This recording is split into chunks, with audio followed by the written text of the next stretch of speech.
প্রশ্ন করলে যে হুজুর, ইউটিউবে দেখলাম একজন হুজুর বলল যে নামাজের মধ্যে তাব্বাত ইয়াদা আবি লাহাবিন ওয়া তাব এই সূরা নাকি পড়া জায়েজ নাই। আমি বললাম নাউযুবিল্লাহ, এটা আবার কেমন কথা? বলল, তিনি যুক্তি দাঁড় করালেন যে সূরাতুল ইখলাসের মধ্যে, কুল হুয়াল্লাহ সূরার মধ্যে তো আল্লাহর প্রশংসা, কিন্তু সূরা লাহাবের মধ্যে তো আবু লাহাবের কথা, সেটা কেন আমরা পড়বো নামাজের মধ্যে?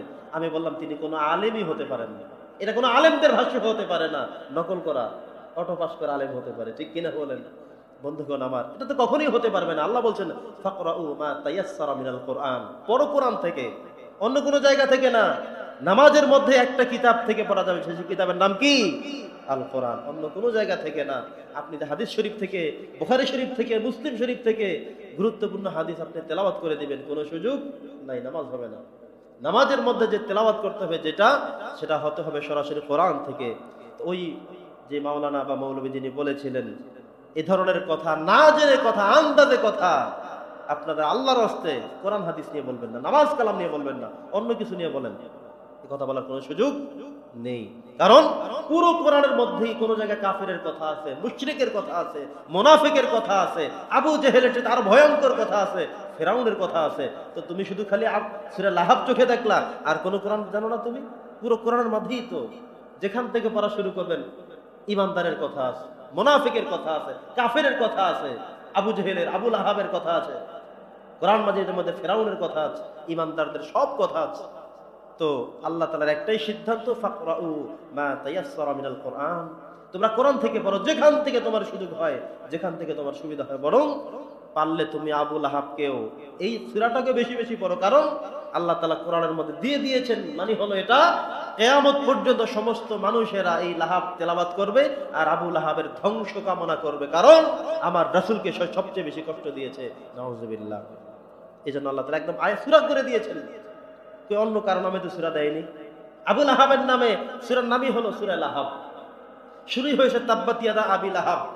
দেখি আমরা বলেছি এই সূরা কি আমাদের? কার সূরা? আল্লাহ দিয়েছেন। 114টি সূরার মধ্যে এটি অন্যতম একটি সূরা। এটা নিয়ে হিংসা, বিদ্বেষ, উল্টা পাল্টা কথা যদি বলা হয়, তাহলে তোমার ইমানের মধ্যে ভেজাল আছে বলে প্রমাণ করো। প্রিয় সুধী, তাহলে কোরআন মাজিদ থেকে তেলাওয়াত করতে হবে, অন্য কোনো জায়গা থেকে না।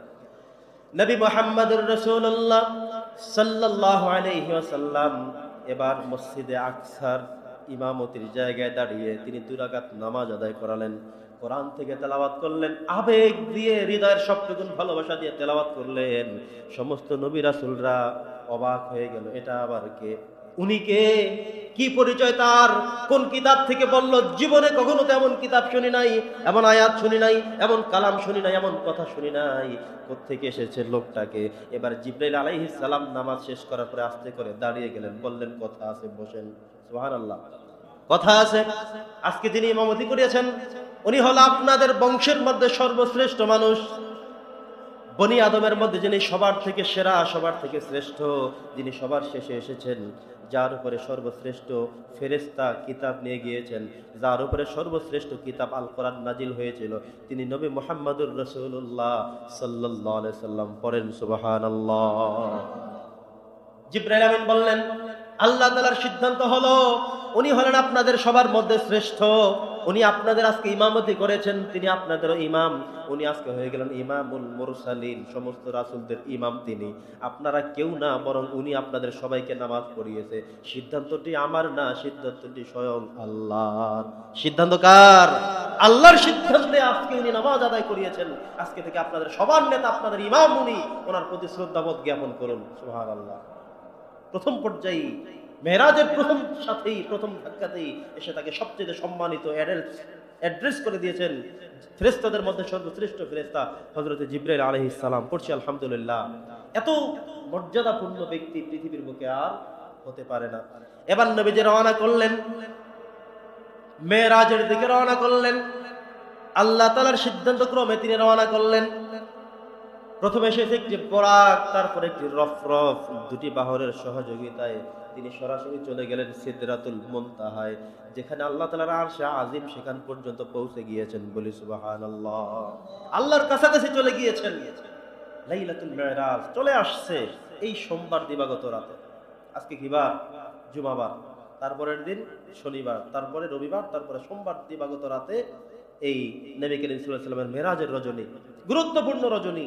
চেষ্টা করব আমরা অন্তত কিছু অতিরিক্ত নামাজ, কিছু অতিরিক্ত আমল করে এই রাত যে পবিত্রতম রাত, এই রাত যে বরকতপূর্ণ রাত, এই রাত 621 খ্রিস্টাব্দের যে রাত ঘটে গিয়েছিল, এ রাতে নবী মুহাম্মদুর রাসূলুল্লাহ সাল্লাল্লাহু আলাইহি সাল্লাম মেরাজে গিয়েছিলেন।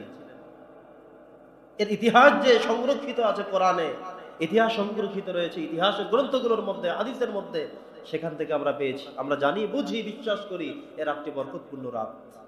যে রাতে, যে রাতটিকে আল্লাহ তাআলা বাছাই করেছেন, অন্য রাতেও তো হতে পারত, লাইলাতুল কদরেও তো হতে পারত। যেহেতু এই রাতটা আল্লাহ চুজ করেছেন, পছন্দ করেছেন, বাছাই করেছেন, এই রাতের বরকত আছে না নাই?